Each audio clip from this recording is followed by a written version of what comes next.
இயேசு கிறிஸ்து நாமத்தினாலே உங்கள் அன்போடு வரவேற்கிறேன். சங்கீதம் 146 அதிகாரம் 7ஆம் வசனம் சொல்கிறது, அவர் ஒடுக்கப்பட்டவர்களுக்கு நியாயம் செய்கிறார், பசியாக இருக்கிறவர்களுக்கு ஆகாரம் கொடுக்கிறார், கட்டுண்டவர்களை கர்த்தர் விடுதலையாக்குறார். அவர் ஒடுக்கப்படுவர்களுக்கு நியாயம் செய்கிறார். இந்த ஒடுக்கப்படுகிறது பார்த்திங்கன்னா, இஸ்ரவேல் ஜனங்கள் 430 வருஷம் எகிப்து தேசத்தில் அடிமையாக ஒடுக்கப்பட்டார்கள். அவர்கள் பார்த்திங்கன்னா காலையிலேருந்து சாயங்காலம் வரைக்கும் வேலை வாங்கி ஒடுக்கினார்கள், வேலையில் ஒடுக்கப்பட்டார்கள். அவர்களுக்கு இளைப்பாறுதலே கிடையாது, ஓய்வுன்றதே கிடையாது. அவங்க எப்போ பார்த்தாலும் ஒடுக்கப்பட்டு பாரம் சுமந்து, ஆண்டவர் சொல்கிறாரு, வருத்தப்பட்டு பாரம் சுமக்கிறவர்களே நீர் எல்லோரும் என்னிடத்தில் வாருங்கள், நான் உங்களுக்கு இளைப்பாறுதல் தருவேன் என்று சொன்னேன். ஆனால் இவங்களுக்கு இளைப்பாறுதலே கிடையாது. காலையில் போனாங்கன்னா சாயங்காலம் வரைக்கும் அந்த அவன் வேலையாட்களை வைத்து அவங்கள சுமக்கிற வேலை கொடுத்து மிகவும் வேதனைப்பட்டு ஒடுக்கப்பட்டார்கள். இவர்களை ஒடுக்கப்பட்டு ரொம்பவும் கஷ்டப்பட்டாங்க. இவங்க கஷ்டப்படுறதை பார்த்து ஆண்டவரே இறங்கினார். ஆண்டவரே, இவங்க ஆண்டவரை நோக்கி கதறுறாங்க, ஐயோ நாங்கள் படுகிற பாடுகள், எங்களை ஒடுக்குறாங்களே, என்னை கடன் பிரச்சனையில் ஒடுக்குறாங்களே, என்னை வியாதினால் ஒடுக்கப்படுகிறேனே, நான் வாழ்க்கையில் அநேக காரியங்களை ஒடுக்கப்படுகிறேனே, நெருக்கப்படுகிறேனே அப்படின்னு. இப்போ பார்த்திங்கன்னா எல்லா பக்கமும் நெருக்கப்பட்டுச்சுன்னா நம்ம ஒடுக்கப்படுவோம், நம்ம சோர்ந்து போயிடுவோம். நம்ம வாழ்க்கை பார்த்திங்கன்னா ஒரு கஷ்டப்படுகிற வாழ்க்கையாக தான் இருக்கும். ஆனால் ஆண்டவர் சொல்கிறார், நான் உங்களுக்கு நியாயம் செய்வேன். நீங்கள் நல்லவங்க தான், நீங்கள் நன்மை செய்கிறவங்க தான், ஆனால் அவங்கள ஒடுக்குறாங்க. நீங்கள் உங்கள்கிட்ட நீங்கள் நன்மை செய்தீங்க, அவங்களே உங்களை ஒடுக்குறாங்க, அவங்களே உங்களை வேதனைப்படுத்துகிறாங்க. இதெல்லாம் காரணம் என்ன? சத்துரு உங்களை ஒடுக்குறான். ஆனால் ஆண்டவர் அதுக்கு நியாயம் செய்வார். எப்பவுமே சத்தியம் ஜெயிக்கும். ஆனால் அநியாயம் எப்பவுமே ஜெயிக்கிற மாதிரி தெரியும், ஆனால் அது நிரந்தரம் கிடையாது. ஆனால் சத்தியம் ஆகிய வசனம் எப்பவுமே ஜெயிக்கும்.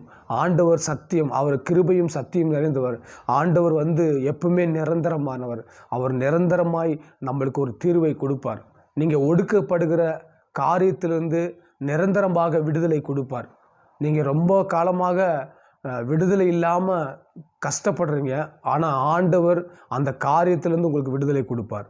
நீங்கள் ஒடுக்கப்படுகிறீங்க, உங்கள் குடும்பத்தில் யாரும் உங்களை நேசிக்கலை, யாரும் உங்களை எல்லாமே வெறுத்து ஒதுக்குறாங்க, உங்கள் மேலே அன்பு செலுத்துறதுக்கு, ஆதரவாக பேசுகிறதுக்கு, உங்களை நேசிக்கிறதுக்கு யாருமே இல்லை.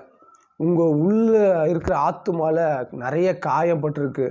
அந்த காயங்கள் ஆற்றும்படியாக ஆவியானவர் இறங்குவார். உங்கள் உள்ளத்தில், உங்கள் ஆத்துமாவில், உங்கள் ஜீவனில் ஆண்டவருடைய வசனம் அந்த காயங்களை ஆற்றும். ஏன்னா வருத்தப்பட்டு பாரம் சுமக்க நீங்கள் எல்லோரும் என்னிடத்தில் வாருங்கள், நான் உங்களுக்கு இளைப்பாறுதல் தருவேன்னு சொன்னது போல் உங்களுக்கு ஆண்டவர் ஆத்துமாவில், ஆவியில் உங்களுக்கு இளைப்பாறுதல் தருவார். ஏன்னா உங்களை யாரும் நேசிக்கலை, உங்களை வெறுத்து ஒதுக்குறாங்க. ஆனால் நீங்கள் துக்கப்பட்டு ஒடுக்கப்பட்டு வேதனைப்படுறீங்க. ஆனால் ஆண்டவர் உங்களுக்கு நியாயம் செய்வார். மனிதர்கள் உங்களுக்கு நியாயம் செய்யாமல் இருக்கலாம், ஆனால் ஆண்டவர் உங்களுக்கு நியாயம் செய்வார். அவர் நீதி உள்ள நியாயாதிபதி. அவர் நியாயம் செய்வார், உங்களை விடுதலையாக்குவார், உங்களுக்கு சமாதானத்தை கொடுப்பார். நீங்கள் ஒன்றுக்கும் கவலைப்படாதீங்கள். உங்கள் பாரத்தை எல்லாம் கர்த்தர் மேலே வைத்து விடுங்க. அவர் உங்களுக்கு சமாதானத்தை, சந்தோஷத்தை கொடுப்பார். உங்கள் பாரத்தையெல்லாம் நீங்கள் சுமக்க வேண்டாம். உங்கள் பாரத்தை, உங்கள் பிரச்சனைகளை நீங்கள் சுமக்க வேண்டாம். அந்த பிரச்சனையை கர்த்தருடைய பாதத்தில் இறக்கி வைத்துருங்க. கர்த்தருடைய வருத்தப்பட்டு பாரம் சுமக்க நீங்கள் எல்லோரும் என்னிடத்தில் வாருங்கள், நான் உங்களுக்கு இளைப்பாறுதலை உங்களுக்கு தருவார். நீங்கள் எல்லா பாரத்தையும் கர்த்தர் மேலே இறக்கி வைத்துருங்க. அவர் உங்கள் பாரத்தை சுமந்து கொள்வார், உங்களை லகுவாக்குவார். அதனால் ஆண்டவர் உங்களை ஒடுக்கப்படுவர்களுக்கு நியாயம் செய்வார். பசியாக இருக்கிறவர்களுக்கு அவர் ஆகாரம் கொடுக்கிறார். அவர் கட்டண்டவர்களை விடுதலை ஆக்குகிறார். இப்போது உங்களை கட்டப்பட்டிருக்கீங்க, எந்த பக்கம் திரும்ப முடியலைங்க, கட்டப்பட்டிருக்கிறேங்க, கட்டி வைத்திருக்கிறாங்க, என்னால் எதுவுமே செய்ய முடியலையே அப்படின்னு சொல்கிறீங்க. ஆண்டவர் அந்த கட்டிலேருந்து உங்களை விடுதலையாக்குவார். அந்த கட்டப்பட்ட நிலைமையிலேருந்து விடுதலையாக்குவார். ஒருவேளை பணத்தினால ஐயோ கட்டப்பட்டிருக்க, இந்த பணத்தை எப்படி நான் கொடுப்பேன், வியாதியில் கட்டப்பட்டிருக்கிற இந்த வியாதி எனக்கு எப்படி சுகமாகும்? அவர் சொல்கிறாரு, என்னுடைய தழும்புகளாலே நீங்கள் சுகமாகுவீர்கள் என்று வசனம் சொல்கிறது.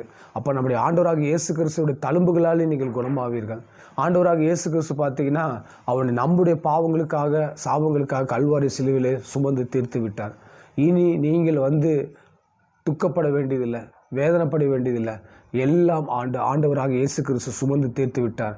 உங்கள் பாரத்தை எல்லாம் அவர் மேல் வைத்து விடுங்கள். ஆண்டவர் உங்களுக்கு நியாயம் செய்வார், உங்கள் வியாதியிலிருந்து குணமாக்குவார், உங்கள் பசியாக இருக்க ஆகாரத்தை கொடுப்பார், கட்டப்பட்ட நிலைமையில் இருக்கிற கட்டில் அவிழ்த்து விடுவார். கவலைப்படாதீங்க, பயப்படாதீங்க, தைரியமாக இருங்க. ஆண்டவர் உங்களுக்கு உதவி செய்வார். ஆண்டவர் உங்களுக்கு பக்கபலமாக இருப்பார். மனிதர்கள் கைவிடலாம், ஆனால் ஆண்டவர் உங்களை கைவிட மாட்டார். இந்த நாளிலே ஆண்டவர் உங்களை விடுதலையாக்குவேன் என்கிறார். உங்களை நியாயம் செய்வேன்னு சொல்கிறாரு. உங்களுக்கு ஆகாரம் கொடுப்பார், உங்களை விடுதலையாக்குவார். உங்களை கட்டப்பட்ட நிலைமை விடுதலையாக்கி ஒரு சுதந்திரமான வாழ்க்கையை கொடுப்பார். ஏன்னா சுதந்திரம்னா என்ற ஒரு ஃப்ரீயாக போட்டு வர்றது தான். ஆனால் கட்டப்பட்டுட்டிங்கன்னா நீங்கள் எந்த பக்கமும் போக முடியாது.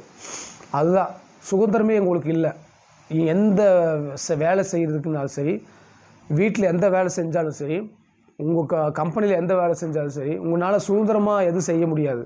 ஏன்னா நீங்கள் கட்டப்பட்ட சூழ்நிலையில் இருக்கிறீங்க. ஆனால் அந்த கட்டிலேருந்து ஆண்டவர் விடுதலையாக்குவார். உங்கள் வியாதியிலேருந்து விடுதலையாக்குவார், கடன் பிரச்சனைலேருந்து விடுதலையாக்குவார், எல்லாத்திலேருந்து விடுதலையாக்குவார். ஆண்டவர் உங்களுக்கு இளைப்பாறுதல் தருவார், உங்களுக்கு நியாயம் செய்வார். பயப்படாதீங்கள், இன்று உங்களுக்கு அற்புதத்தை செய்வார். இன்றைக்கே நீங்கள் ஆண்டவராக இயேசு கிறிஸ்துவை நோக்கி பாருங்கள். அவர் உங்களுக்கு கண்டிப்பாக உங்களுக்கு அற்புதத்தை செய்வார், அதிசயத்தை செய்வார். ஆமேன்.